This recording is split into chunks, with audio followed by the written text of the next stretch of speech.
And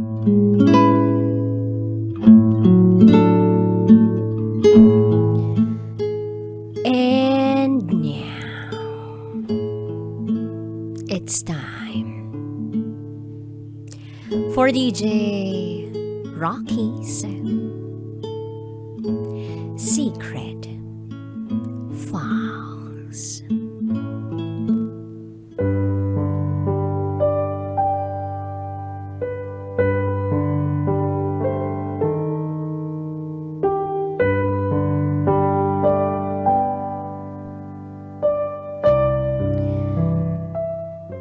Tinanggap pa rin namin ang isa't isa. Kahit nagkalokohan na kaming dalawa.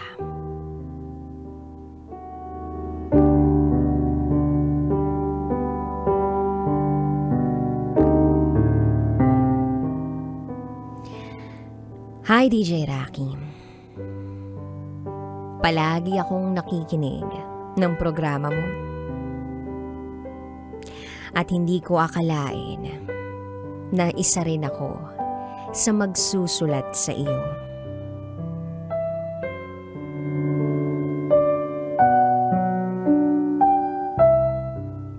Itago mo ko sa pangalang May.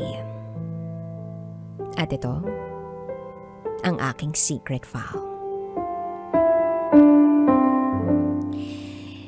Playgirl ako dati. Pangit mang pakinggan. Pero, eto ako. Umaamin na naging playgirl ako. Dati yun. Bata pa naman kasi ako noon. Kumbaga para sa akin, wala lang yun. Puppy love lang. Marami akong nakausap through text, call, and messenger. May mga nanligaw sa akin through messenger. At kahit sa personal. Sinasagot ko sila, pero baliwala lang sa akin yun. So fast forward to year 2020. Nagsiscroll ako sa Facebook. Nang may nag-chat sa akin ng, "Hi." In-stalk ko ang profile niya. Ang nasa isip ko nun ay mukhang dummy account. Kasi bilang lang ang mga post niya sa Facebook account niya. Pero dahil wala akong magawa noon at wala akong kausap, nag-reply ako sa kanya. At ang sabi ko ay, "Hello." At ayun, nagkwento about sa fish. Yung mga betta fish at guppy fish dahil business daw niya yun. Ako naman, hindi naman interesado sa mga isda. Hindi ako makarelate. Pero, pinagtyagaan ko ng 2 araw. Hanggang sa hindi ko na siya na-replyan kasi naboboring ako. Then makalipas ang 1 linggo, ayun, laman pa rin siya ng messenger ko. Dahil hi pa rin siya ng hi sa akin. Then dumating yung point na dahil sa pagka-bored ko, nagkausap kami uli. Hanggang sa naging kami na. Yes, DJ Rocky, walang ligaw na nangyari. Kundi nagkasundo lang kami na maging kami na. At doon na nagsimula ang relasyon namin. That time wala akong boyfriend, kundi siya lang. Itago natin siya sa pangalang Christian. In fairness nagkita kami. Ang bango-bango niya. Nakaka-in-love. Niyakap niya ako. At pagkayakap niya sa akin ay inamoy ko pa siya. Pero syempre, agad-agad din akong kumalas sa pagkakayakap niya dahil baka may makakita sa akin. Lalo na't malapit sa bahay namin ang lugar kung saan kami nagkita. Strict ang parents ko, lalo na ang tatay ko. So nagtuloy-tuloy ang relasyon namin. Then after 3 months, pinakilala ko siya sa mother ko. Ang saya ko noon kasi unang beses kong magpakilala ng boyfriend sa nanay ko. Nasa mall kami noon. Nang hiramin ko ang cellphone ng boyfriend ko. Tinignan ko yung messenger niya. Kaya lang, nandilim ang paningin ko dahil sa mga nabasa ko. May niyaya siyang ex na lumabas silang dalawa. At ang sabi pa niya doon siya ang manlilibre. Nainis ako doon. Sa sobrang inis ko, hindi ko siya pinansin. And then, doon na ako nag-umpisa na ipagsabay siya sa ibang lalaki. Ayoko kasi sa lahat yung lolokohin ako. Kaya ang ginawa ko, DJ Rocky, tinimer ko siya sa ibang lalaki. Nagkatrabaho ako noon at tuwing gabi, nagkikita kami ni Christian malapit sa trabaho ko. Hanggang sa isang gabi, nakita niya na meron akong ibang kasama sa picture. Nagalit siya sa akin. Wala akong ibang magawa kundi yumakap lang sa kanya. Kasi napag-isip-isip ko rin naman mali ako. Nagsorry ako, napatawad niya ako. Kaya lang wala na siyang tiwala sa akin. Winwork out ko. Binitawan ko yung tinimer ko sa kanya. Kaya lang lagi na siyang nagdududo sa akin. Kaya siya may kalandian na naman daw ako. Ako naman, hinahayaan ko lang siya kung ano mang sabihin niya sa akin kasi alam ko naman sa sarili ko na wala akong ginagawang masama na. At wala na akong nakakalandian. Unti-unti naming mas nakikilalang isa't isa. Even the family members, both sides. Pero kahit ganoon, iba yung naiisip ko. Kumbaga, pinipilit namin na ayusin. Pero kapag tinatamaan ako ng ibang sapak sa utak, kumakausap na naman ako ng ibang lalaki.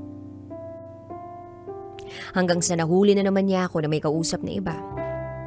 Panibagong sorry na naman ako. At panibagong pagpapatawad na naman sa side niya. In fairness naman kay Christian, matyaga siya sa ugaling meron ako. Mataas ang pride ko pero siya, kahit galit sa akin, binababa niya yung pride niya, magkaayos lang kami. At masasabi kong doon ako nahulog sa kanya. Lagi niya rin ako pinupuntahan kahit naglalakad lang siya sa malayo. At walang pamasahe, makita lang ako. Sumusunod siya sa mga utos ko tuwing may kailangan ako. Alam ko naman yun, DJ Rocky. Good catch naman siya. Kaya lang hindi pa rin talaga mawala sa isipan ko yung nabasa ko sa cellphone niya. At kapag nag-aaway kami, ayun. Parang okay na lang. Parang normal na lang sa amin. Hanggang sa nalaman ko na meron pala siyang kausap na tropa niya. At nag-uusap sila tungkol sa sex. Nang malaman ko yun, dahil nakita ko yun sa cellphone niya, naiyak ako. Kasi akala ko okay na kami. Akala ko tuloy-tuloy na yung pagbabago ko. At akala ko magiging ayos na kami. Pero hindi pala. Nag-sorry sa akin si Christian. Tapos naging okay kami ulit. Take note ha. Kapag nagiging okay kami, minsan hindi ko maiwasan na makipag-usap sa ibang lalaki. Nakikipag-usap lang naman ako pero hindi naman ako nakikipagrelasyon. Kaya lang kasi, ayun, naganti ako. Ayoko yung nalalamangan ako. Anyway, DJ Rocky, August 2021. Nag-apply siya ng trabaho. Akala ko loyal pa rin siya sa akin. Pero nahulihan ko siya na merong ibang Facebook account. Then, ayun, nabuksan ko. And, ganun at ganun lang yung siste ng relasyon namin. Ang toxic. Pero biruin mo yun, umabot kami ng anniversary. At nag-celebrate pa kami. Ang saya-saya pa nga namin that time kasi parehas kaming galing trabaho. Dumiretso kami ng mall para mag-celebrate. And then, ilang buwan nang makalipas, meron akong isang nakasalubong na katrabahong lalaki sa mall. And ang hindi ko alam, nandun pala yung tropa niya kung saan kami kumakain. Pinicturan kami at ipinakita sa boyfriend ko. At dahil doon nagkagalit na naman kami. Nakipaghiwalay siya sa akin nung oras na nalaman niyang meron akong ibang kasamang kumain. Hindi ko siya maintindihan sa parteng yun. Kasi hindi ko naman kalandian yun. Sadyang nagkasalubong lang kami at nagkayayaan lang kumain. Yung tropa niya ang sumbong sa kanya kalandian ko raw. So naghiwalay kami. But at the same time, napapaisip ako, bakit ganun? Ganun na lang niya ako kadaling bitawan. Iyak ako ng iyak noon. Sising-sisi rin ako. Kasi, mali naman yun. Mali na, i-judge agad ako na may ginagawang mali. Pero, alam ko rin namang mali kasi hindi ako nagsabi sa boyfriend ko na kumain kami. So, ang ginawa ko, hindi ko siya tinigilan. Hanggat hindi niya tinatanggap ang sorry ko. And then, marami akong realizations na dapat meron kaming boundaries sa ibang mga lalaki, na dapat may mga limitations kami sa ibang mga tao, na dapat ang uunahin namin na isipin ay ang mararamdaman ng partner namin. So, isang araw nagkausap kami ng personal. Ang sabi niya, hindi niya raw alam kung mapapatawad niya ako sa ginawa ko. Sabi ko okay lang kasi kasalanan ko rin naman. Hanggang sa natapos yung araw na yun nang kahit papano ay gumaan yung pakiramdam ko. Then lumipas pa ang mga araw, nagkakausap na kami sa chat. Hanggang sa nagkabalikan kami. Doon ko na inayos ang relasyon namin. Itinama ko ang pagkakamali ko. Nagbago na ako. Kaya lang puro pagdududa pa rin siya sa akin. Ang sistema ng relasyon, hiwalayan, tapos balikan. Pero kahit ganoon, mahal na mahal ko pa rin siya. Still, kami pa rin, no? Naayos namin yung away namin. Mahal ko yung boyfriend ko. At alam ko rin namang mahal niya ako. Hindi ko lang maiwasan na mag-overthink, lalo na kung hindi ko alam yung ginagawa niya. Kilalang kilala na namin ang isa't isa. At magkasundo na kami sa halos lahat ng bagay. Parehas kami ng pangarap sa buhay na gusto ng magkaroon ng maayos na pamilya at sariling negosyo. Kaya nagsusuportahan kami sa kung anong gusto namin. At kilala na namin ang both sides sa family. Kaya, Christian, kung nakikinig ka man, gusto ko lang malaman mong mahal na mahal kita. And para sa darating nating monthsary, happy monthsary. 1 year and 9 months na tayo.